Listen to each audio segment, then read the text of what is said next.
What's good, YouTube? Your boy 21 here, bringing you guys another episode of testing results. And on today's episode of testing results, I'm going to be bringing you guys my review of testing out Space-Time Trap Hole. So let's begin. From the top to the bottom, the top I stop. At the core, I forgot. In the middle of my thoughts.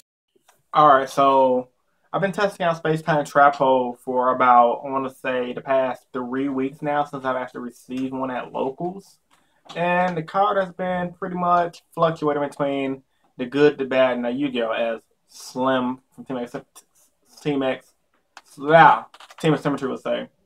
And my final review for the card is pretty good, and it's really one of those cards that's going to be better as time goes on.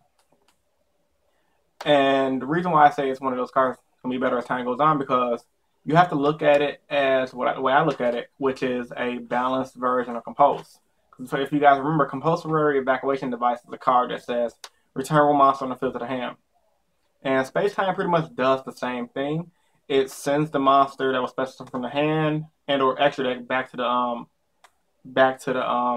deck and shuffles it in, making Space Time, in my opinion, the new version of Compose.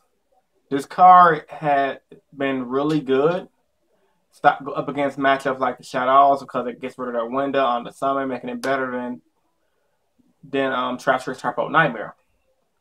And it's also better against Burning Abyss because if you're playing against the Burning Abyss matchup, you really don't want to destroy that Burning Abyss card, so you don't want their effects to trigger when they hit the graveyard. So bouncing everything back to the deck is really important now. And then, you know, the card is going to have more lineage and reliability going into the new Challenge format because you're going to have the Quilliforth however the hell you say that, the Quilliforth deck to play against. So when they try to pendulum summon you, you can bounce all of them back from the field into the deck, and it's going to be pretty much game over. So right now I'm running it as a 2-up for my deck, and some games it seems like it's one of those cards that's kind of dead because, you know, you might play against a rogue matchup and they might bring out something like Goyo Guardian. You have to think, when do I want to activate this card?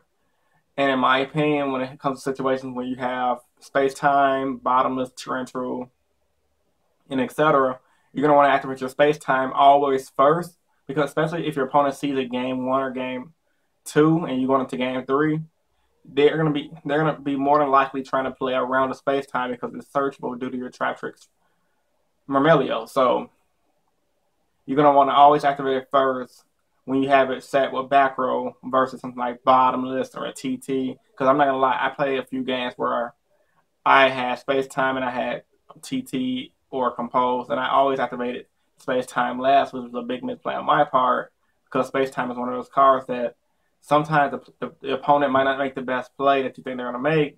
You really can't predict what they're going to do, so you're going to want to get rid of their monsters as quick as possible versus trying to save it for the right moment. It's not a card you want to save for the right moment unless you're playing against deck like Quilliforths or Shadows, where you can send the window back to the extra deck when they try to bring out a window on you. Right now, Space Time is currently sitting at $15, so I believe this is the optimal time to pick the card up. As I said in my Cards to Keep Last Card to Sell video, because once Quilliforths is released, and now that we know that the power of Burning Abyss deck, I just see this card rising up and up and up later on into the future.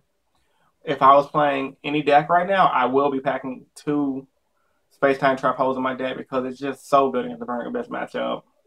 Every time they special summon their card from the hand back to the deck, they bring out their Dante back to the extra deck. They might get their guys that was attached to Dante's effects, but they won't get Dante effect, which is really relevant. So, as a conclusion to this video, pick up Space Times.